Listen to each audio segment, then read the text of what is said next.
We're finally approved by the Comics Code. If only now they'll invite us to the Eisners, and then the Oscars, and then it only took a year and a half. Take over the world. Are the Eisners and then the Oscars? Is that the next logical step? Yeah, it doesn't need to be in that order. I don't care. Hello, everyone. Great. Hi. Hey, everybody. I'm Amy. And I'm Paul. And this is the Comics Haul. This is the Comics Haul Takeover. The first time we've ever streamed on a Monday. What?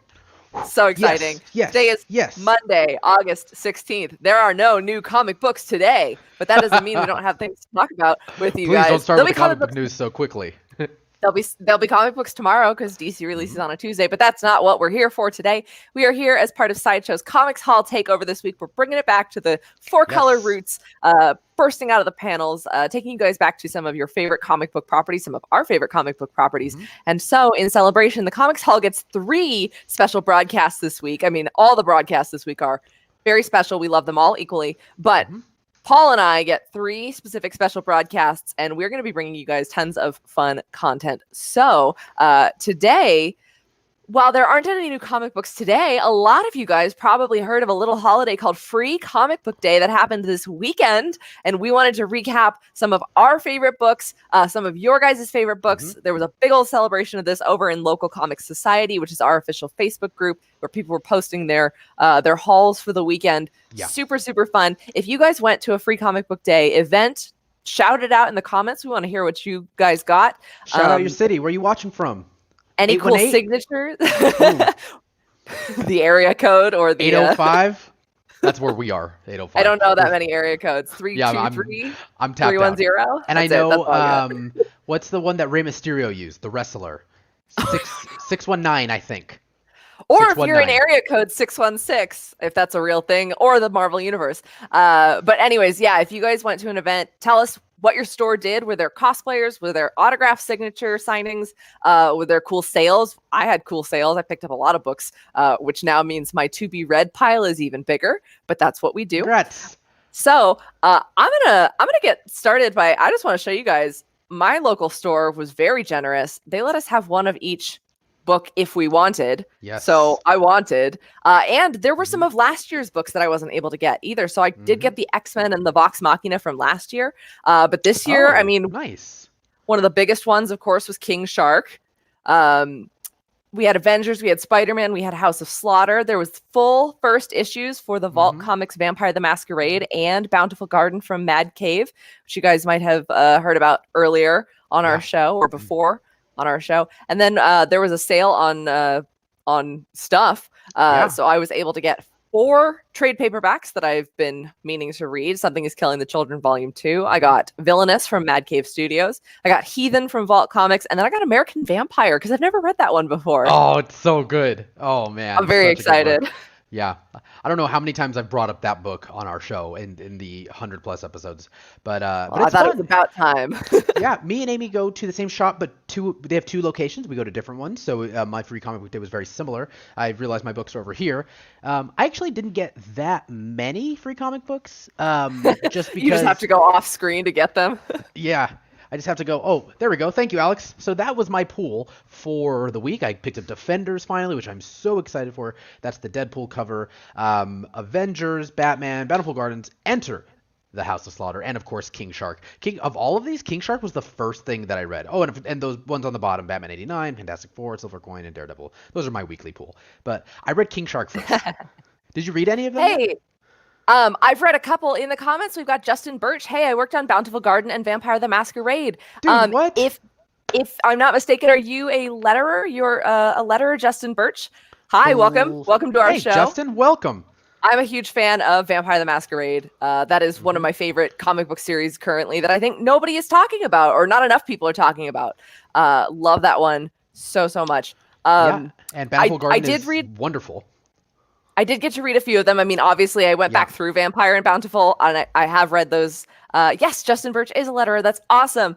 We love to spotlight all the different parts of the comic book creation process on this show, because there are so many things that a lot of people aren't always aware of in the process. But I did, Paul, I did also read, I read the Wonderbound, which is called Unfinished Corner, and then the Legend of Korra.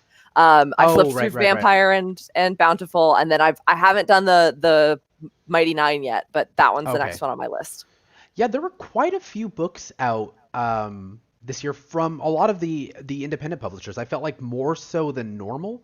I didn't feel like there was a ton or like an overwhelming amount of DC or Marvel, which normally I feel like they dominate Free Comic Book Day, as far as like the the hype train, if you will. But I found so many people. There were so many new readers, so many young readers that were there picking up all of these books, and even I believe in our shops too, they had some of the creators were there. It was wonderful, and there's nothing that me and Amy love more, honestly, than getting a new person into a shop, supporting their local shop, and being able to see that. And Free Comic Book Day is great for that. And there's wonderful. And I think you touched on something. There's a lot more independent books. We got to see a lot of cool tie-ins with Netflix and streaming. Of course, there was The Boys. There was also Tresse from Ablaze. So that was a kind of like, if you want to get to know the Netflix series. And then I thought it was really cool that a lot of independent publishers were able to put out an entire first issue, or like Stray Dogs, kind of new supplementary stuff to get people in on their series. There's some of them that are prequels. There's some of them that are just really like, it's just a really cool way to kind of bridge the gap all around there. Now we did pull up some of your guys' polls that were shared in side.show/your LCS, or your local comic society. We have moderator Rob's own poll list. It looks like there's a couple other books that he picked up as well. I think that's a Koi Fam print in the center. It is. Awesome. Really cool Koi Fam print of the Avengers. Rob also got Vampire. Lady Mechanica was another one I saw all over the place. And then the one that I also got that I haven't read yet, but the School for Extraterrestrial Girls up in the top left corner there. Yeah, that hammer on the anvil is something that I particularly loved. Like, there's so much here. And this is just Rob's. Now, we've got some other folks here. We've got, this is Jennifer Draper's. It's a good pool there. Oh, Spider-Man and Venom I forgot to pick up. Dang it. There was, so I couldn't at first at our store. I had trouble figuring out which one was last year's Spider-Man and Venom and which one was this year's. But last year's is the one by Donny Cates, and then this one is a different one this year. And then Jennifer also said she couldn't resist picking up Batman 89, which was a book that wasn't a free title, but that did come out this last week. So it's always a great time to also pick up your poll lists. I know if your store is crazy busy, it's always good to clear the poll before Free Comic Book Day, but lots of great books to be found there. We also had Scott Hiley, who pulled up, got Enter the House of Slaughter. We got the one of the Star Wars titles, or actually both of the Star Wars titles, and then the Red Room by Ed Piskor with some. I think that one has some prequel to Barbalian. It does, in it. Yeah, very cool. Also, Stray Dogs, a continuous favorite at the Comics Hall. And someone asking, Omar Geravalu says, what's the name of the print artist again? That is going to be Koi Fam. Koi Fam is the artist that on Rob's art print. There you go. Thank you, Alex. I believe that's KHOIPHAM. Koi Fam. That's right. Yeah.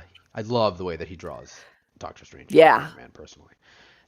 Great we had stuff. A couple of people. Russell John says, I scored a Batman 89 variant. Pretty excited about this series. Hey, if you can, Russell, if you are not in the local, the LCS, which is the local comic society, side.show/your LCS. Thank you, Alex.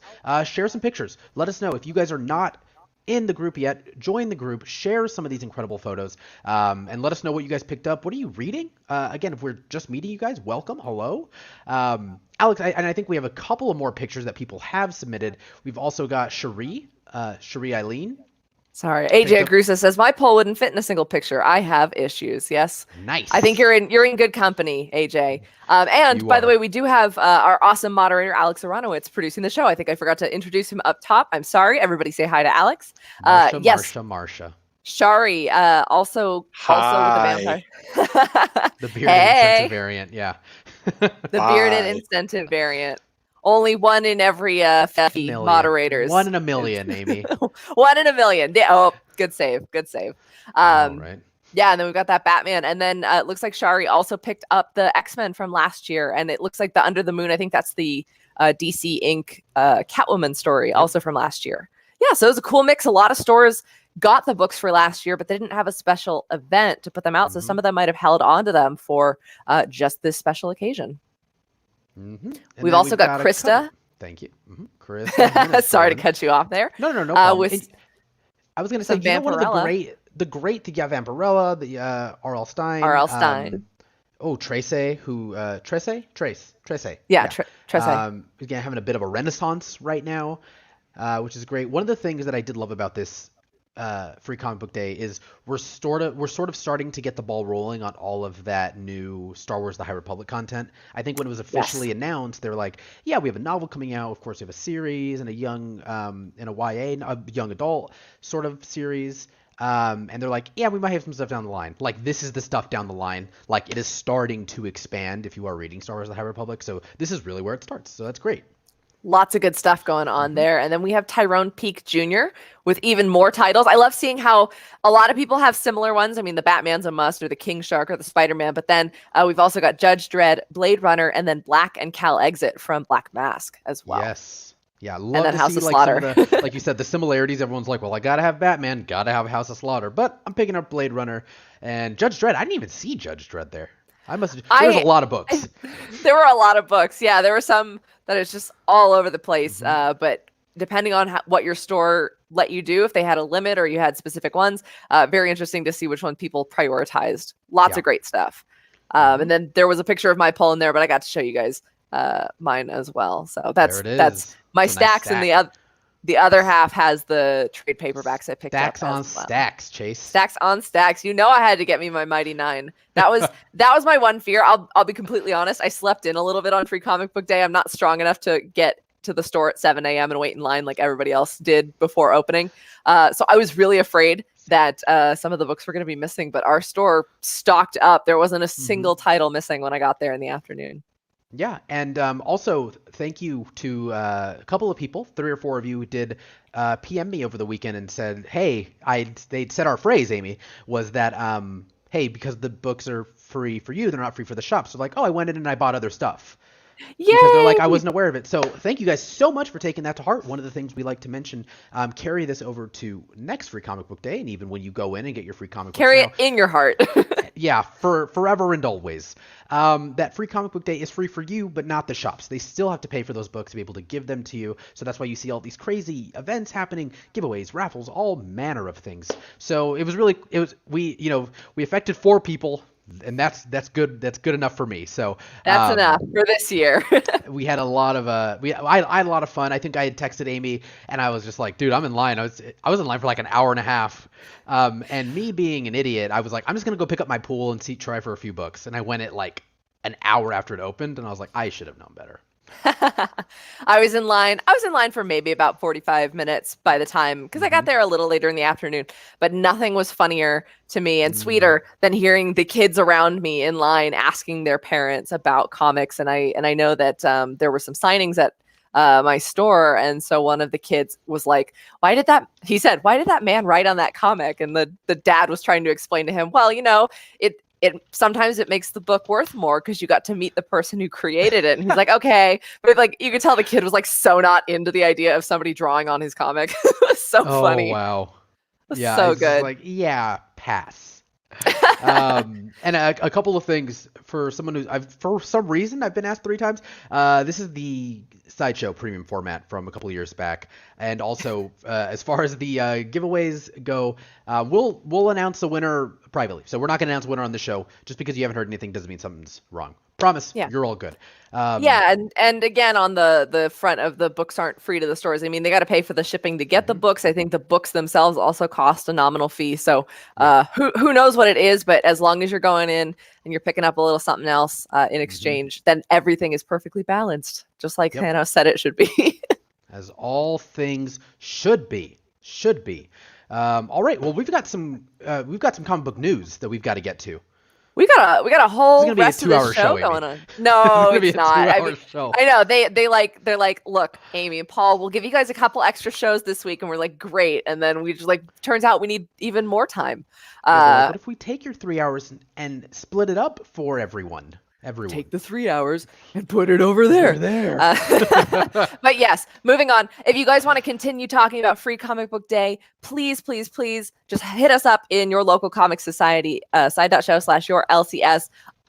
clearly I've got a huge stack to get through, so I'm going to be going over that for a long time.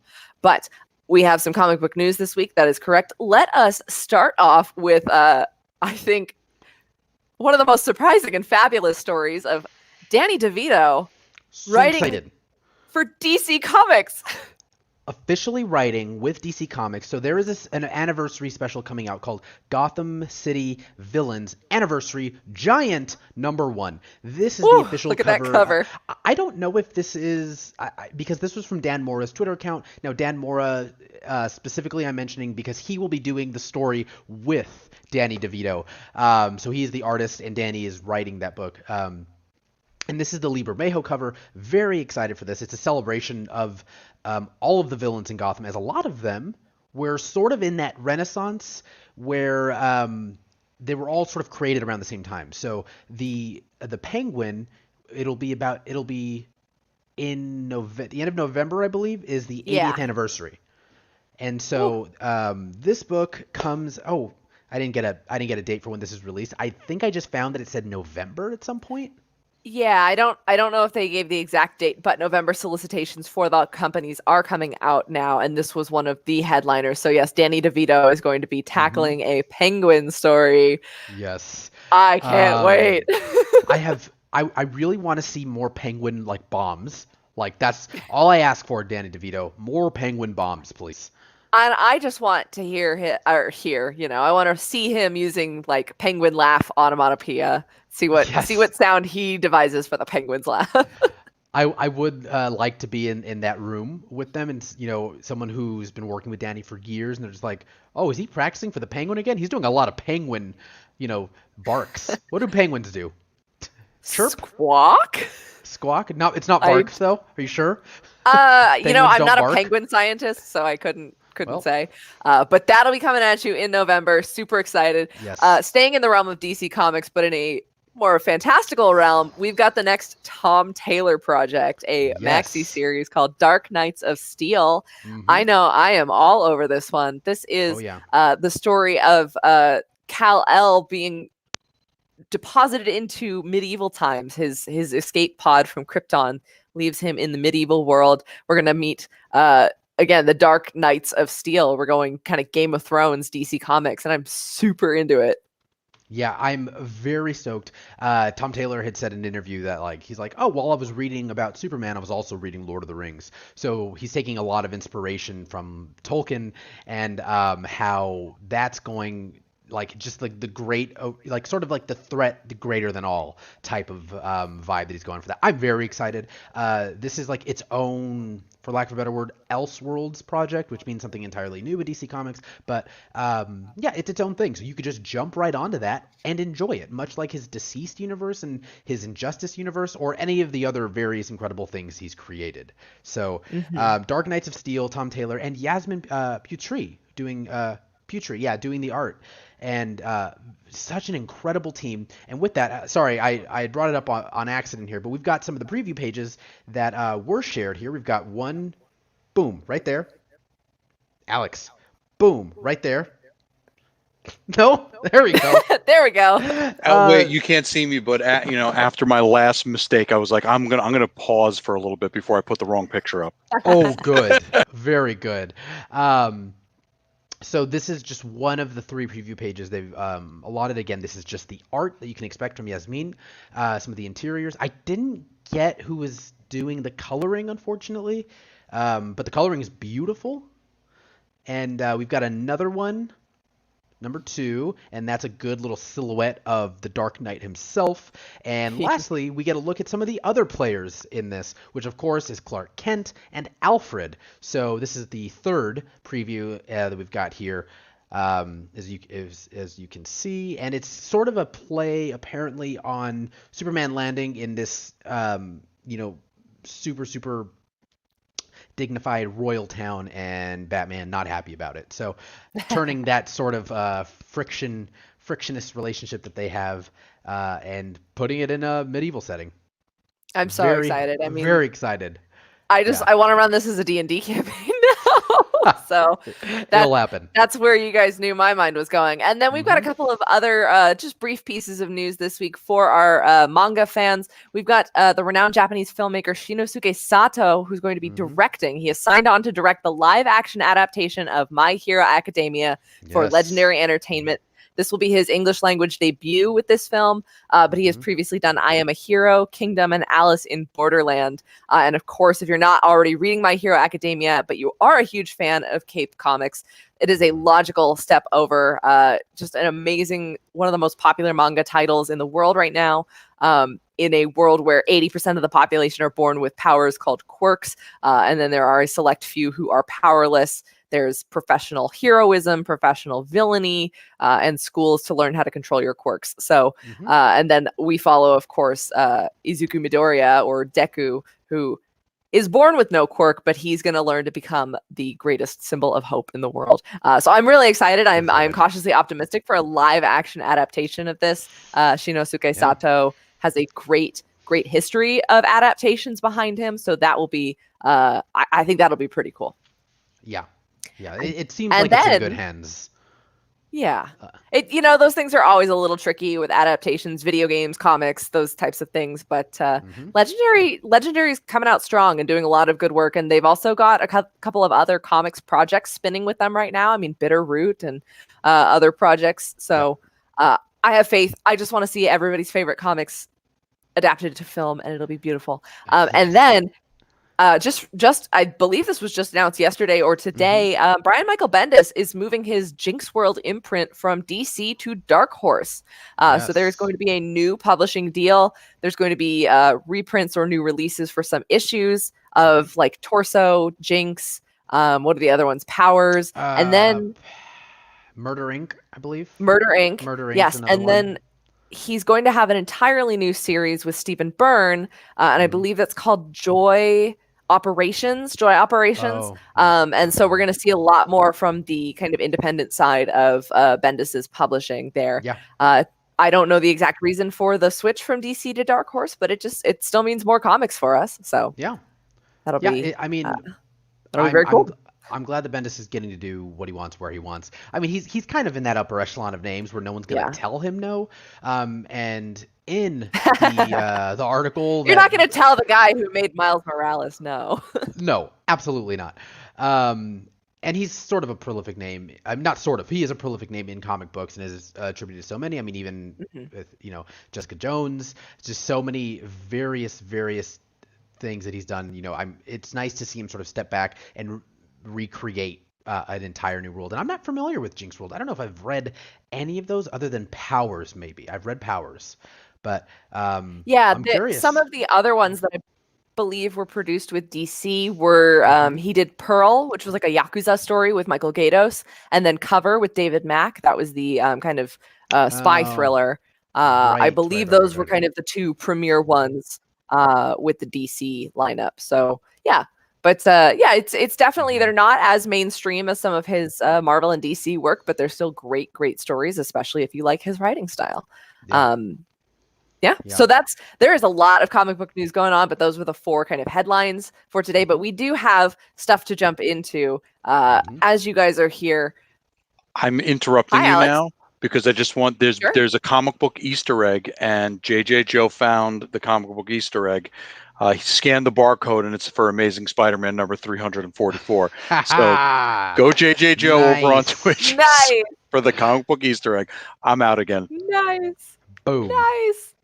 Oh, Thank you for that. Yeah, you got to leave, dude. Thank you for that update. He's like, I'm out, and then he just stays.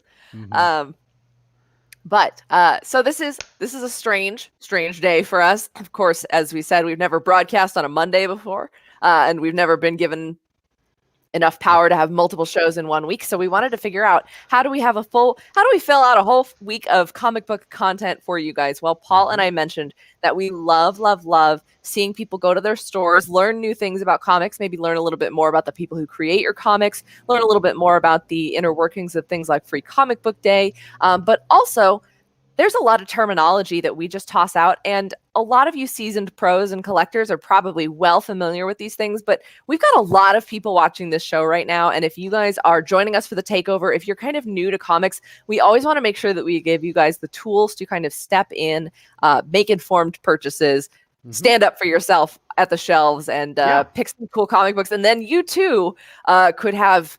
I have 11. No, I have 12 boxes in my closet. Nice. And I had to move all of them this weekend, so I'm feeling real sore. But yeah, every comic could be somebody's first comic. So we wanted to actually kind of take you guys through some of the terminology that we throw around a lot.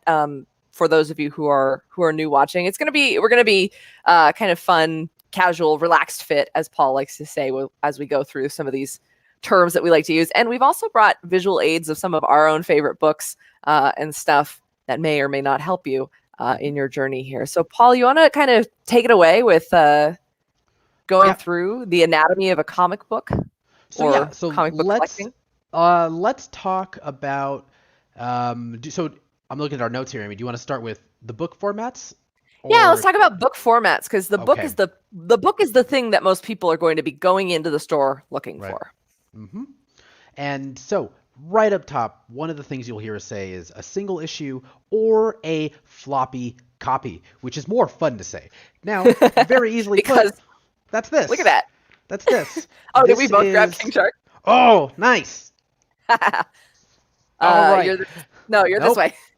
Boom. So this is a single issue floppy copy. It's traditionally about 32 pages. Now, sometimes you can get one floppy copy that's about 80 pages. Now, those are normally reserved for really big events or like an 80-page anniversary. So if you've been watching that whole thing we mentioned earlier with Penguin, that'll probably be about 80 to 100 pages. That's not the norm. Normally, you'll walk in, you'll get this. You guys have seen them. They'll be on the wall with a bunch of other ones and all lined up. Hopefully in alphabetical order. If not, you let them know. We'll call them. We'll have a conversation if they're not in alphabetical Usually order. by publisher, then alphabetized, but who knows?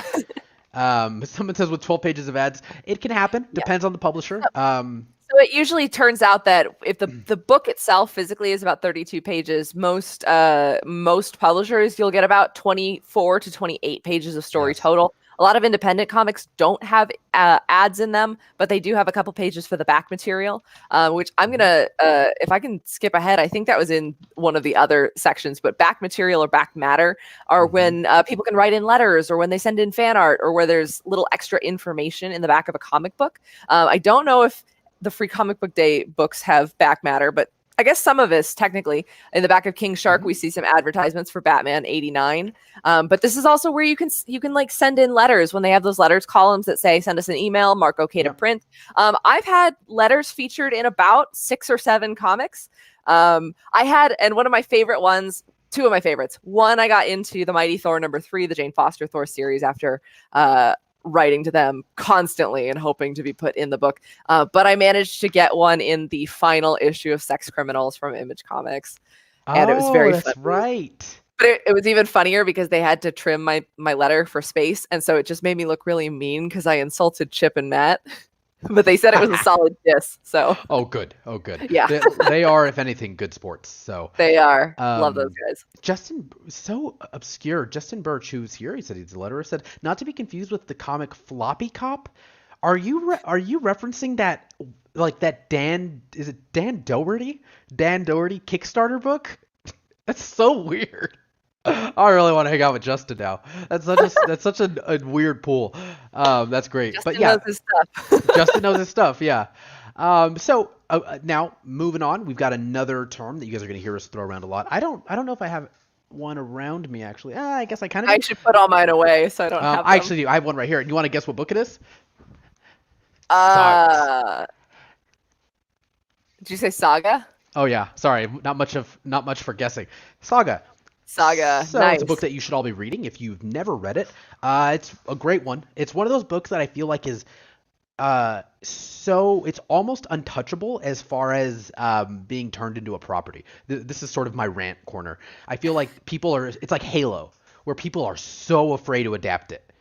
because it's so beloved to so many people. But this is what we call a TPB. You'll hear us maybe throw it around, or you'll see some assets that say TPB. It stands for trade paperback. Now, this is usually a collection of 4, 5, or 6 floppy copies. Now, the reason that we do that is so that you can read all of them at one time, which is perfectly fine. Sometimes people don't want to wait the month after month to see if they, like sometimes unfortunately people will what we call trade wait, which is another word where people just wait for the trade to come out. So they wait the 6 months. For example, I'm trade waiting on Something is Killing the Children because I like to have my series all in the same format, and I missed the first 5 issues of Something is Killing the Children when it first came out. Yep. I didn't go back for reprintings because I'm also a stickler for first printing or bust. But sometimes that's my downfall. But I prefer to trade wait. I like reading that series all in one go instead of going month to month. Yeah, it's very dependent on the title for me as well. I will say I have become a trader. And one of the things that I like doing now is waiting for them to come out digitally. And I read them digitally. Trader as in like trader or like TRADER, yeah. Okay. Trader paperback. Anthony Barrera wants to know, how many boxes do we have and how long have we been collecting? That's a good question. Even behind me, I guess I'm going first. I'm sorry, Amy. Even behind me, I've got 3 short boxes here, 3 here, and that's just for like that I just wanted to have behind me. So I've got 6 short boxes. I've got about 8 long boxes here, and I've got another like 5 or 6 elsewhere. In the secret bunker. In a secret bunker, that's where I have like my they're never being opened again comics. And some other stuff that's just not as valuable, but I just haven't moved it. So I've probably got all in all about 20 long and short boxes, and I've been collecting for like 15 years probably. But I try to be very good about my space. Also, like this is mine and my girlfriend's space. I see this because it is both of our spaces, but she's a fake girlfriend apparently. So I try not to have an overabundance of long and short boxes hanging around. I've got a couple in my closet, and I've got a couple right here, and I've actually got comics like all around this place. That's a nightmare. But yeah, I've been collecting for like 15 years, and I try to be really good about donating them or getting them in the hands of people that will read them when I know they're just collecting dust. Yeah, before I go answer, Evan Curtis says, what do you do with comics you no longer read or want? 1, donating them is a great option. If they're in good condition, you can donate them. 2, you can always find a store that possibly will purchase a collection. It's never a guarantee. Don't go in, be open-minded. You might think they're worth a lot, but trust me, every single comic book store has 500 copies of the X-Force #1 polybagged with a trading card in it. It's not that special. So donating, seeing if collections can be sold. I like to pulp them for art projects sometimes. If it's not really that important of an issue, I like to plaster boxes with them or decorate with those things. You can make really great gifts and jewelry with them. I know that's a little bit of a controversial opinion. You can give them to friends and family. Just anything short of completely just throwing them in the trash, I think is a good plan. But if it's something that truly you're never going to read, or it's falling apart and it can't be saved, then you can trash it. But there's always ways to give it life before. And to answer your question, I have 8 long boxes and 4 short boxes that are completely stuffed to the brim. All my short boxes are the fun graphic ones that have stuff on them. Like I have one that's War of the Realms. I have one that's the Alex Ross Marvel Generations. I started collecting in 2012, but I will say that I didn't acquire enough comics to have a legitimate box until about 2014 or 15, which I know whenever I bring that up on this show always gets a little bit like, whoa, like Amy hasn't been collecting that long. And like, that's the whole point of this is like, I've only been seriously collecting. I would say 2014 is when I picked it up because that's like when I seriously picked it up, because 2012 I was reading like the Hawkeye series, 13 was Young Avengers, a little bit of God of Thunder, the Young Event, I already said Young Avengers, Miss Marvel, Black Widow, started real slow. And then when I got to college, I worked in a comic book store. I had a nice discount. I was able to afford and have access to a lot more comics. So that's when I legitimately started reading. And then I quickly went from about 6 books a month to about 20 books a month. And now I have about 25 books a month on my pull list, which is still a lot, and leads me to the boxes exponentially multiply. But my first comic was a Bart Simpson comic I bought at a summer camp. We like stopped. We were like on a bus and we stopped at 7-Eleven for drinks and snacks, and I spent my snack money on a Bart Simpson comic at the store next door. But like seriously, Now there's like you got your own show. And now look at me. Look at me, Ma. It wasn't a waste of time and or snack money. But yeah, like seriously, I'm the biggest advocate for like you don't have to be an expert on anything. I didn't know who Beta Ray Bill was before I started reading comics in 2014. Like like in Thor comics in 2014. Have to qualify that. But like I didn't know the things that I know today. I grew up watching the original Teen Titans animated series, but beyond that, I didn't really have a whole lot of superhero media in my life. So and that's one of those things. It's one thing that we like to get across with everyone. It is never too late to start getting into comic books. It is never too late to start collecting.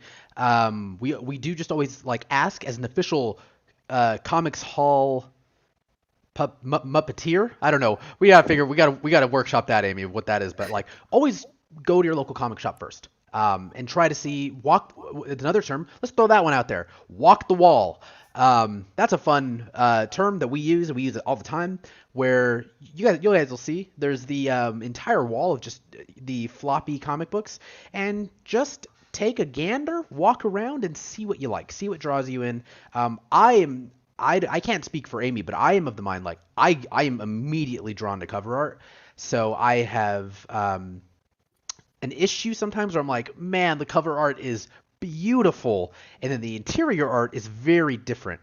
But that's the fun of it. You know, if you go into a comic shop, flip through it, see what you like. Don't sit there and just read comics in that shop. Never do that. That is a comic book faux pas.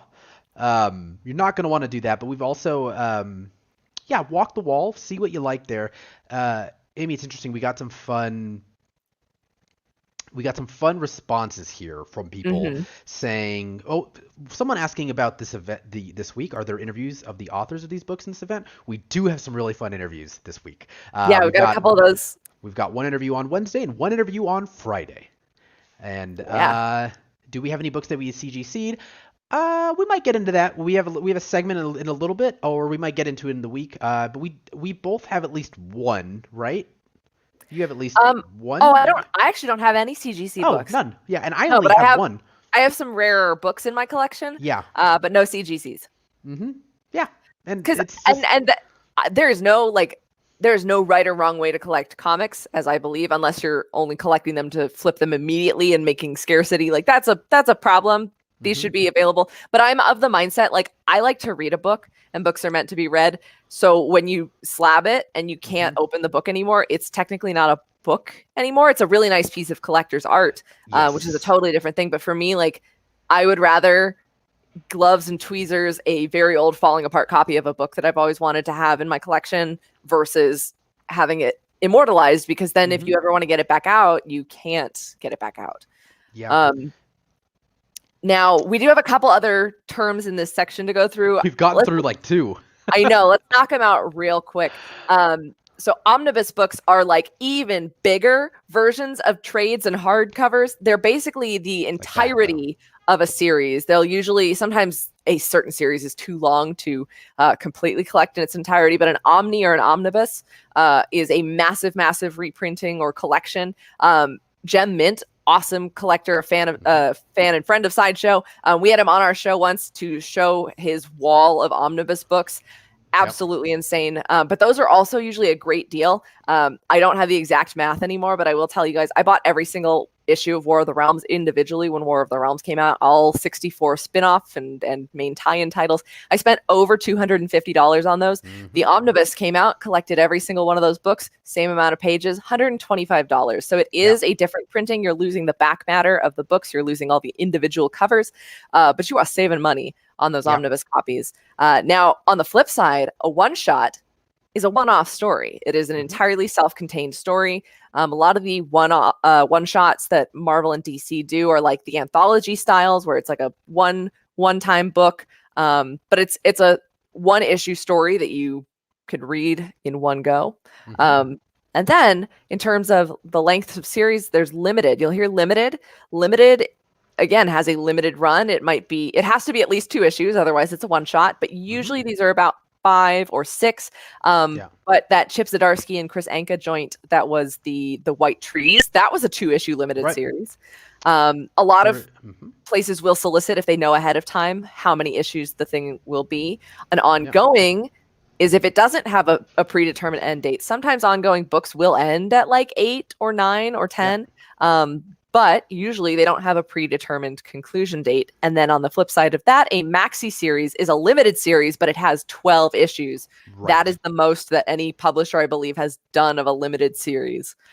Think like The Vision. I'm sure if you've been in the sphere of maybe you really enjoyed WandaVision and you're reading an article that says read these comics, or you're reading or you went to Sideshow.show/blog and read our articles on it.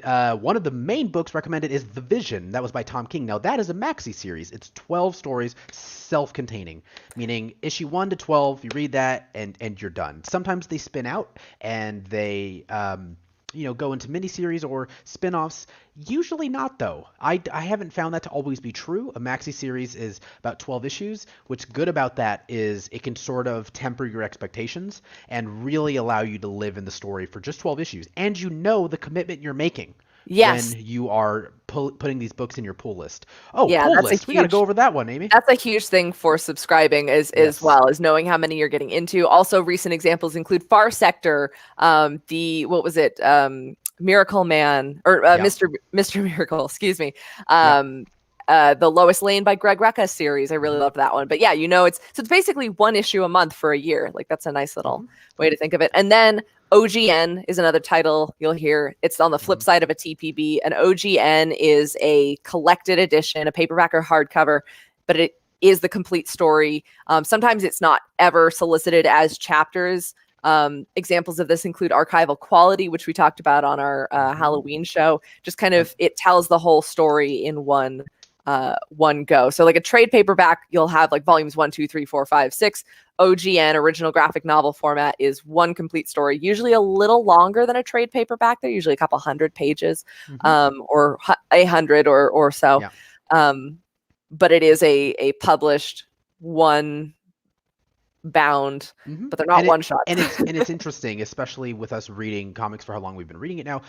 There is this trend. DC has been doing this a lot with their original graphic novels aimed at young adults. Ed Brubaker has been doing it, who's a huge name in comic books, who helped essentially create the Winter Soldiers, has his own level of books called Pulp, and these aren't stories that come out like this and then are collected. They go right to the graphic novel format. It's just another medium of storytelling that I love.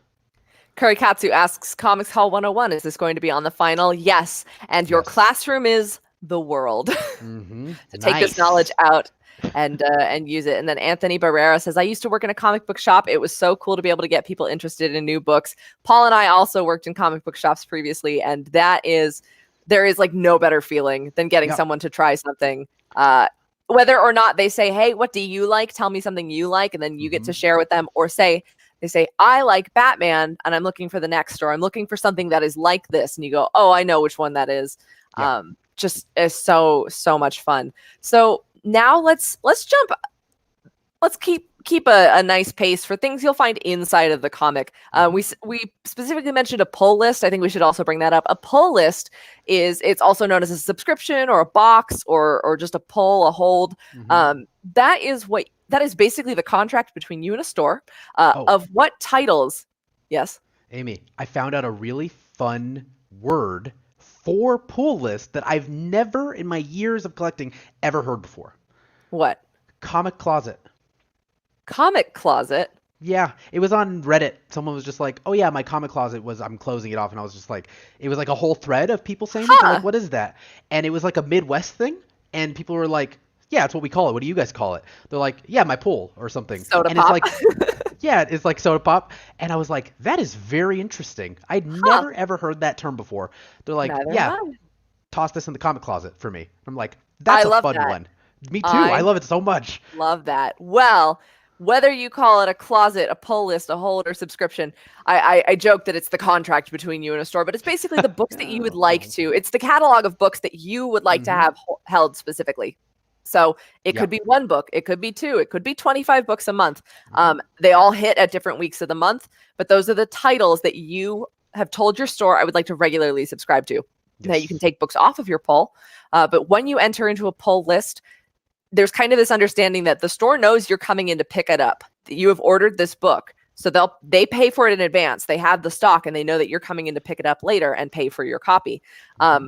If you don't have a pull list, when you go into the store, whatever's on the wall, that's what's available to you. So if there's a book that is sold out because the printing was low or it was super popular, or like Daredevil 25, my store, it was so popular. It always comes back to Daredevil 25 when we had the first Elektra as Daredevil. It was so popular and the word of mouth had gotten around so quickly that they only had copies available left for people who already had it in their pull lists. There were no more copies available in the store because it was all sold out, and they only bought enough for that. So the flip side of that understanding is you have to be communicative. You have to pick up your pull list regularly, because if you don't, let's say you go away for 3 months and don't tell your store and they're still holding your books for you. First of all, most stores I know wouldn't hold it for 3 months with no word, but that's stuff they've already paid for. And you're letting it sit there. If you go to another store and buy the book and then tell your store, oh, I got it somewhere else, they've already paid for that. That's something that they have to sell. So when you have a pull list, it is a responsibility. And if you want something off your book or you're going to close your pull, let them know, but try to stay current on it. They always understand, say, hey, I can't come in till the end of this month, but hold my stuff. They understand. But if you just ghost them, I mean, we had a customer leave us with $500 worth of books, and by the time we found out that she was not coming back to pick up those books, most of those books were months old and no one really wanted them anymore. So it was really hard to move the stock. So if you're doing a pull list, it's a great privilege. It's a lot of fun, always knowing that you're going to have your books there for you every week, but it's a big responsibility. It is. And with great power comes your pull list, so you better pick it up. Taylor Burnett says, I feel like after watching this, I'm required to start collecting comics. No, you are. Yes, you are correct. Absolutely. This is on that test. This is on that test. This is our verbal agreement, Taylor. So we have Russell John says, or just go to the store every Wednesday. Totally fine if that's what you want to do. I understand. We make it seem like a pull list is this big thing. It is for the store because that is an entire sort of a financial avenue. That's how they project and they do all these other various things that I'm not going to get into. But it is really just a great way for you to stay consistent and stay on top of what you're reading and just be in the community. Once you get your foot in the community, if you went into right now at side.show/your LCS, we've got tons of people in there. I mean, I'm talking JJ Joe, Tenchi, all of these folks, Pete Tano that are in there. I'm just shouting them out. Yeah, because they're in there and they throw their pool in there. Me and Amy are in there. We throw our pool in there and we give our thoughts on these books. It's really fun. And the most important thing that I always tell people about comics is it's just a way to further expand on the things that you love. There's always something else out there. For people, I remember someone just had me, they're like, hey, there's Sweet Tooth comics, right? I just watched the Netflix show and it was great. I was like, yeah, there's a lot of Sweet Tooth. You can just go and read Sweet Tooth and just be back in that world for weeks or however long it takes you to read these books. But that's part of the fun of it. There's always more, which is what I love. Yeah. Here's a couple of acronyms you guys are going to hear. We're going to go through these ones real quick, but LCS means local comic store. When we say your LCS, that's our Facebook group, Your Local Comics Society, because maybe you don't have a store near you and we like to be the community, but genuinely LCS means your local comic store. NCBD is New Comic Book Day every Wednesday. FCBD is Free Comic Book Day, usually the first Saturday in May, but this year it was on August 14th, excuse me. FOC, Final Order Cutoff. This is a weird one. I'm going to do my best to explain it quickly, but Final Order Cutoff is the last day for a store to pre-order a book before the publisher sets the print run. Once your order is in by FOC, the publisher knows we need this many copies plus however many for safety to fulfill all of the orders that all the stores have made. You can still purchase a book or your store can order more after FOC. However, the number of comics, so they let's say there's 8,000 orders and a publisher says we're going to make 10,000 of this comic. 8,000 go to stores that have already purchased it.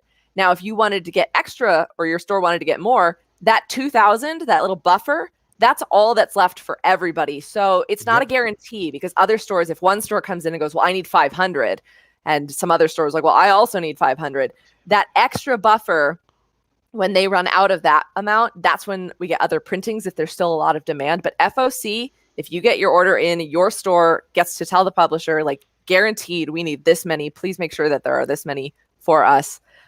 So that one's a tricky one. Usually FOC is on a Monday. So if you are doing your looking over the weekend, make sure you call your store as quickly as possible, because that is when those can sell out. Yep. Now, I know we're running low on time here. We've got about 10 minutes left. Let's get into the fun section. Let's get into the collecting section. Yes. So up first, you guys probably heard this term being thrown around very, pardon my language, but loosey-goosey.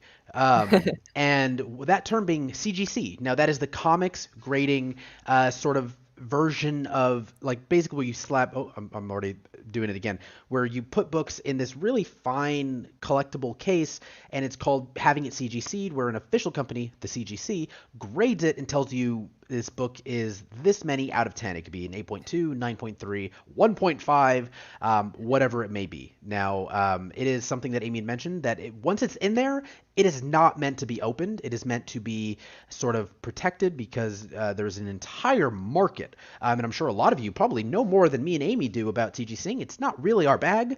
It's just not what we do. I have one. Now, I was going to save this for the books that me and Amy brought that are, like, mean a lot to us.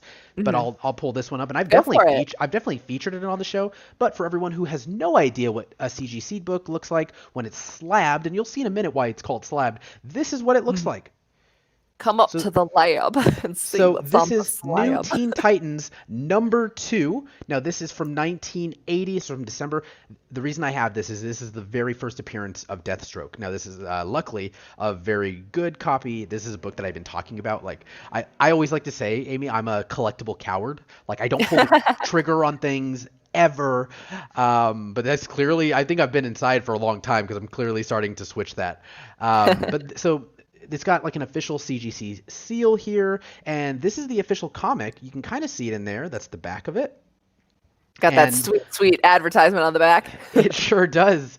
They evaluate the kind of vibrancy of the pages, whether they're starting to fray or there's foxing at the edges, if there's a spine crease or any ticks. If one of my favorite things to see whenever we had old collections was those exceptionally old Silver Age issues where kids had written their names on it or drawn on Superman's face and, like, given him a mustache. Those are all things that can decrease the value of a comic. And then on Paul's, you could see they also include what is special about that issue, because you can have anything CGC graded, but if it's signed, they'll authenticate the signature. It'll usually say it's signed on this date. I don't know if it'll say, but it says first appearance of Deathstroke, the Terminator, Slade Wilson. But yeah, like Amy was saying, it's just another means of collecting. It essentially makes your comic book a piece of art, because it's not really meant. I'll be honest, I wouldn't even know how to begin taking it out of here. I wouldn't even carefully, very but don't. Carefully. We don't advise that, and it also does cost money to get a book graded. You don't just send it off. You gotta pay. Right, and someone had said, don't you have to, like, send it off to somewhere? You do. You do have to physically mail your book into the CGC, and they will take care of it for you. Someone's saying no, and yeah, there's so many different ways that you can do this for books. This particular one is just a standard. It's not UV protected, which someone brought up. I don't really display it in front of the sun. It's over here. It's, like, out of the way. But it's the only book that I have like that, and it was because it was a gift. I just don't have books like that, but yeah, it's great. Yes, sorry, and a couple people are clarifying in the comments. Yes, they have to witness the signature for the authentic. Yeah, I know if you can't just magically determine when the signature was done if there is a signature, but yes, there's a process for that.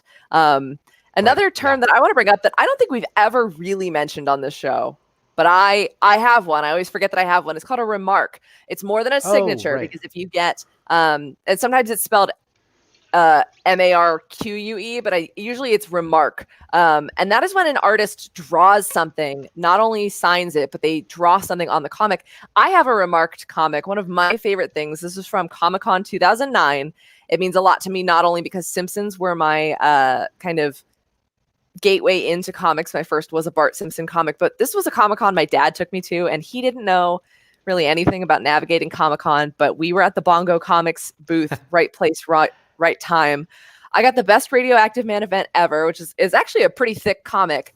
It is remarked by Matt Groening with a Homer Simpson head. And then the bag and board that I got with it, there was another artist signing, and I have a Nita Matsumoto, Lisa Simpson. She did a Death Note parody in Treehouse of Horror. But that is a remarked Homer Simpson. Another artist who I really want someday to have a remark from is Michael Gaydos, because he'll draw these really pretty portraits of Jessica Jones, usually with a cigarette in her mouth. But that is when there's like a little signature and kind of a sketch on the cover as well. And then there's autographed covers. There's no real special terminology for that. But Paul, while we're showing things that are important to us, if I might just sneak this one in here. This is probably my most important comic. This is Jane Foster, Thor #1. That is Jason Aaron's signature. And then down here, we've got Will Moss, the editor. The green one is Matt Wilson, Russell Dodderman right here, and then Joe Sabino right there. So this was the writer, artist, colorist. Right? So we have the writer, Jason Aaron, artist, Russell Dodderman, colorer, Matt Wilson, the letterer, Joe Sabino, and then the editor, Will Moss. And this was done over 3 or 4 conventions over the span of 2 or 3 years. And I got to meet all of them, and it was very, very sweet. Joe Sabino was the last signature I needed, and he actually took time out of his day to come to the Sideshow booth at New York Comic Con specifically, and I brought that comic that was the only comic I brought with me that weekend because I knew I couldn't really have time to get stuff done or signed, but he specifically came to the booth for me, and that was like super cool. Yeah, it's interesting. I had we and Amy have been to who knows how many cons or been to comic book events, and I remember someone telling me like, oh yeah, I've got a couple books, and they carry them in these very nice cases that it's like Amy's book, and they're like, it's making the rounds right now, basically getting the entire team to sign it. I'll be honest, I don't have any books like that.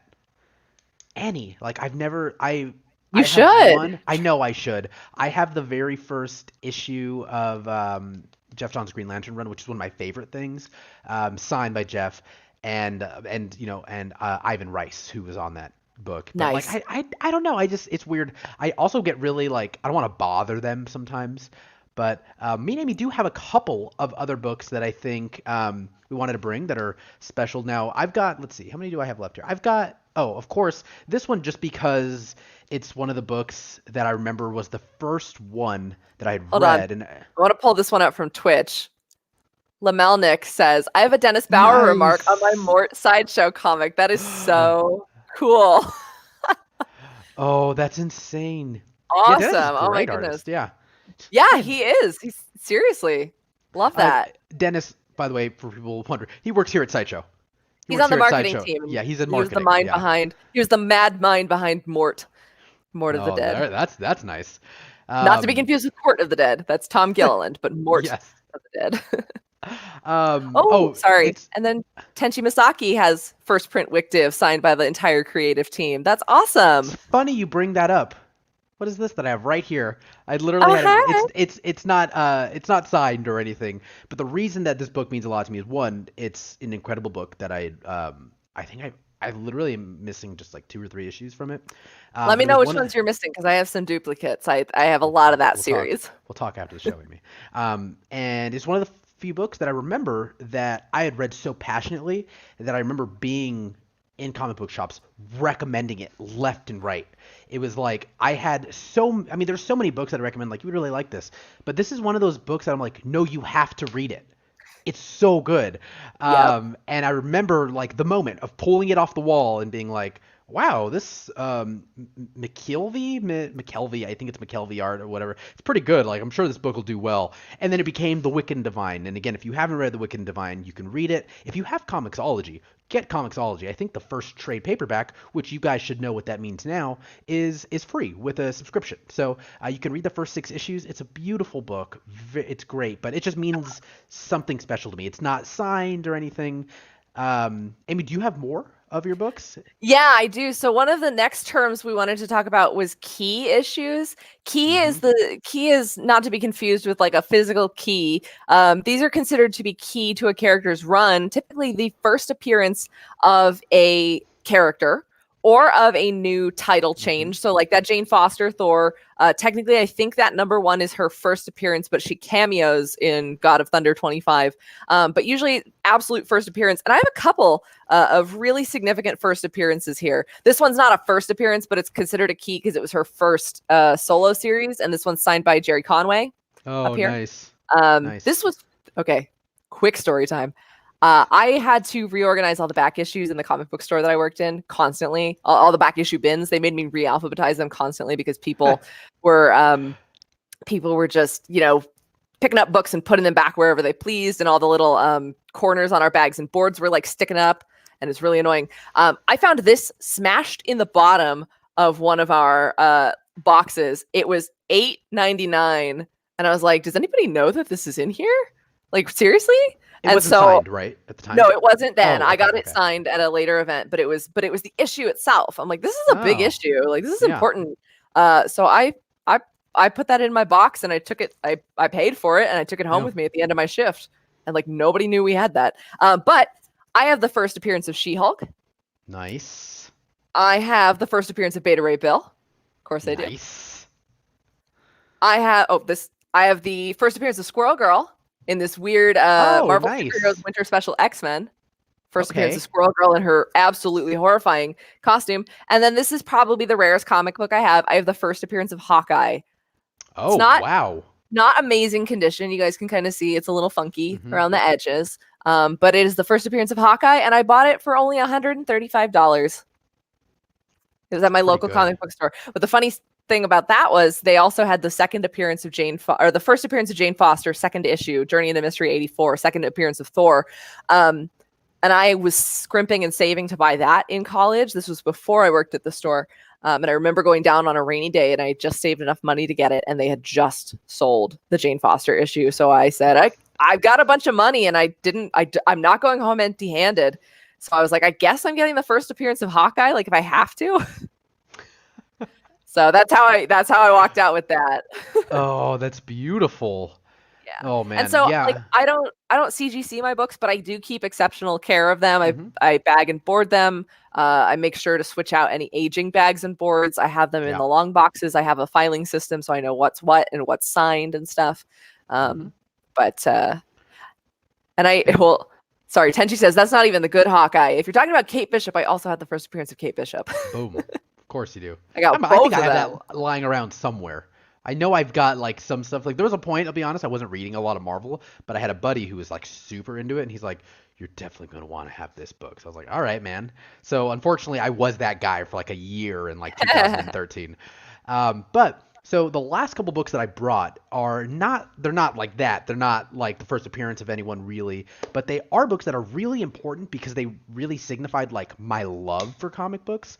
So that being, first and foremost, which I don't think I've ever showed or talked about this, I used to have like a huge creative crush on Rick Remender and everything that he had done, specifically Black Science.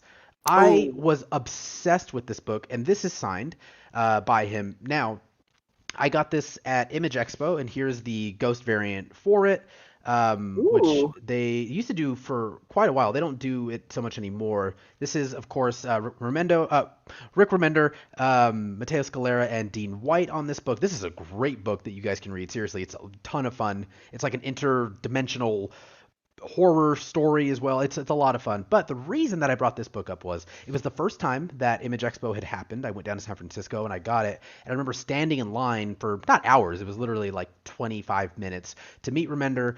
And there's so many people. And they were saying, like, if you guys have ever been to a con, or when you take after this, when you start collecting comics and you have the creative team sign it, normally sometimes they're like, "Hey, we've got so many people. Can you please do one book? And we got to move, unfortunately. I'm really sorry." So that was sort of the case here. And Remender was just like talking to security, and he's like, "Yeah, sure thing. One book." And he's like, "Hand me all your books." And so he took the books.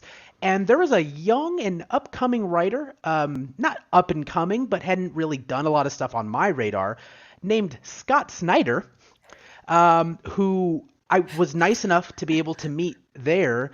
And he handed me a Ghost variant for a book called Witches. And he's he's like, hey man, this is a book that I'm really excited about in traditional Scott Snyder form, very like quiet and very, for lack of a better word, like unassuming. Like he just is very chill and doing his thing. And Robert Kirkman was sitting there next to him, and it was just like I remember a murderer's row of writers. And it was this like little fold-out table, and everyone was just hanging out. And I was just there, and I was just like, oh, yeah, Kirkman. Like, obviously, I was like, I had copies of The Walking Dead, and the show had already had a trailer out at Comic-Con, and, like, I was super excited. But I was really stoked to meet Remender. Now, the reason that I bring this up is because it was the first time that I remember meeting a creator. I mean, between me and Amy, I couldn't even tell you how many we've met now. But he was so enthusiastic about the team. And like the team of people that made this book what it is. And he's just like, I really appreciate you liking my writing. He's like, Mateo wasn't there, the artist, but it was the first time that I felt like ingrained in the comic book culture. He was throwing out terms. He's like, you should check out this artist and this artist. And I remember doing that this whole time, just like this, just like holding these books, just like watching. And it was interesting. So what I pull from this is like, if you love this stuff, if you want to get into comics, when it's safe and you can and you're comfortable, go meet these creators, go do these things. A lot of them are super chill. I mean, even some of these like super big name people, the Donnie Cates, who I know Amy's met before, like they're all just super chill. They're all just nerds. They are.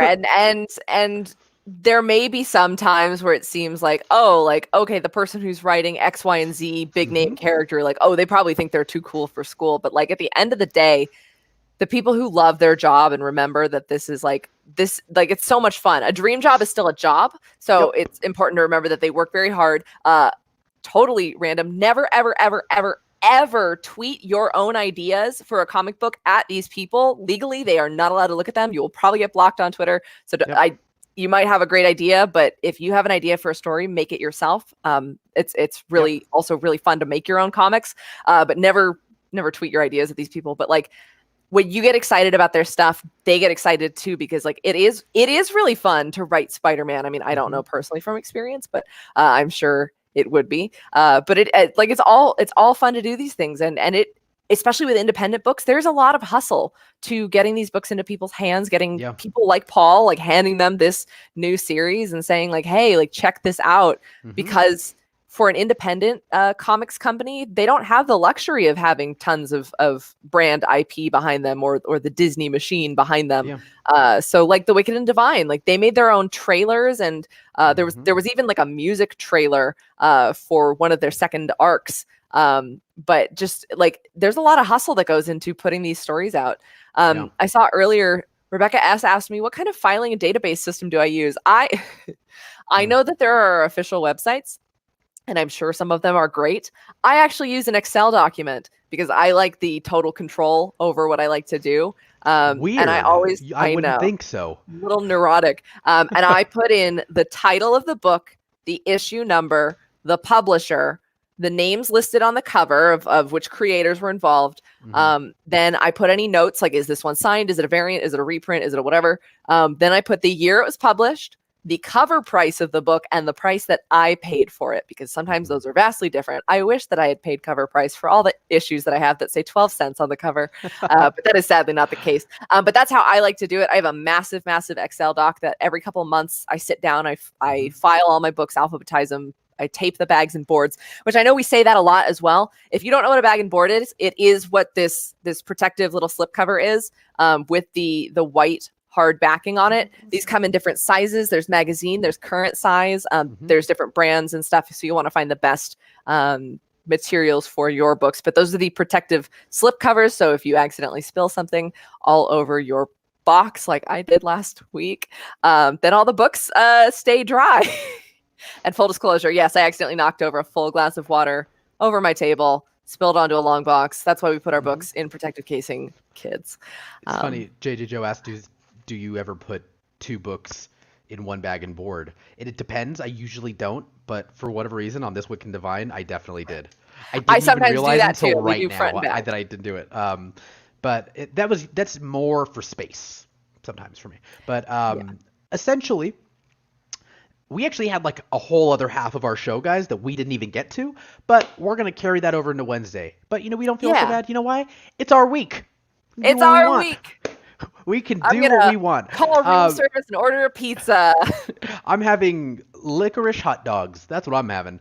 Okay. I don't know if I want to do Wednesday's show with you anymore, Paul. You don't. But this is coming from the ketchup sandwich person. So that is true. But yes, what Paul and I are trying to say is we still have, first of all, a bunch of other events this week that are all part of the Comics Haul Takeover. But specifically, we'll be back on Wednesday and Friday at 2 p.m. with Comics Haul focused segments. We've got interviews coming up. We'll have more comic book terminology for you guys. We're going to run through some of our favorite publishers or what the publishers specialize in. We're going to talk our Wednesday polls. I don't even know. We haven't finished cementing down every single detail, but it's really fun. And I'm so glad that you guys all showed up for this. Everybody was super cool and really helpful and friendly, because we did have some people who are new to these terms and these kind of collecting rituals. And then there's the people who go, oh, a remark, I've got one of those, and then pull up and share those pictures. So if you guys do want to continue the conversation, I want to see your remarked comics, because I saw some people say like somebody had, I think, a Ji Young Lee silk. Like, I want to see that. Go to side.show/yourlcs. Please join our group. Continue the conversation there. You can always reach us there as well. Tag us, ask us questions for any of these types of things. Paul and I were in the comic book store trenches. So again, if you have questions on any of these types of things, like this is what we used to do before we worked at Sideshow, and now we do it again here. Boom. Look at that. Full circle, baby. Yes. Oh, so good. Full circle. But do we have a schedule for tomorrow or for the rest of this week going on? Oh, we do. Look at that jawline, people. Oh, my goodness. That is chiseled. Crimson Chin. Sorry. So tomorrow we have got a fun episode of Unsealed and Revealed. You can head over to side.show/YouTube. We should have a link there where you can set a reminder so you can watch at 10 a.m. Pacific. We will be unsealing and revealing the new Wolverine 6 scale, the astonishing Wolverine 6 scale that you guys all saw during Sideshow Con in person. You may have seen some photos, but Guy and Terry are going to be doing what they do so well and unsealing and revealing that piece. So come correct with questions or anything you have. And then we have a flash giveaway on our Twitter. You can head to side.show/Twitter if you need to find our core Twitter. Oh, this is for the Comics Haul. I'm sorry. So you can find us at the Comics Haul pretty much anywhere. Now there's going to be a giveaway there at 11:45 Pacific. Then Amy is back with Mr. Alex Aronowitz for an episode of Trivial Cahoots. You think you know comic books? You don't. You gotta come do something else? Oh my goodness, yes, no sir. one told me. Oh, there you are. We were wondering where you are. I've been hiding. I've been letting you guys do your thing. Oh, thank you, my friend. Thank you. I appreciate that. We're gonna have so much fun during Trivial Cahoots. I'm very excited. I was kicked off that show, so I'm gonna come compete. I'm gonna come correct. Can we just make tomorrow's Trivial Cahoots all the terminology we taught people today? Oh, that would be great. Maybe next time. I have the power, Amy. I can do whatever Alex, you need. I have an idea, but we'll talk after the show. So, okay. And then lastly, we have a giveaway challenge at 4 p.m. You're going to head to sideshow.live and enter the code CHWM. You can enter. You could do that now, but you can't do anything now until 4 p.m. None of this stuff is going to open until the times you see there. And then, of course, all day we've got giveaways here and there. We've got some rewards during some of our shows. And, of course, Facebook group exclusives. So join the main group, side.show/geek group, but we have a ton of fun stuff happening over at the Comics Haul group. It is the side.show/yourlcs. That is the local comics society. Wow, I think I got through that. Boom. You did a great job. I didn't have to do anything. And that's hope just you day all, two. Just day of our two. takeover. And when we come back on Wednesday, we'll fly through some more terms, and then we have a really fun interview on Wednesday with someone in the industry that I think you guys are really gonna enjoy. But I'm gonna stop talking because I know I'm gonna spoil it. Don't spoil it. I'm not gonna do that. Yeah, no spoilers. Mm-hmm. Now spoilers are no, I'm kidding. Well, you guys know what spoilers are. We don't have the terminology that for you. That'll be a lot of fun. Again. That'll be on Wednesday, and then we'll have another Comics Haul on Friday. But between now and then, we've got all the fun stuff that Paul just ran us through. But we're going to go rest our voices. We're going to get ready for tomorrow for day 2 of the takeover. I mean, I've never planned a takeover, hostile or otherwise. So like this is all very new to me. Thank you guys so much for joining us. As always, I'm Amy. And I'm Paul. And that was Alex. And I'm just Alex. And he's just Alex, but this has been the Comics Haul. See you guys next time. Boom. Wow, that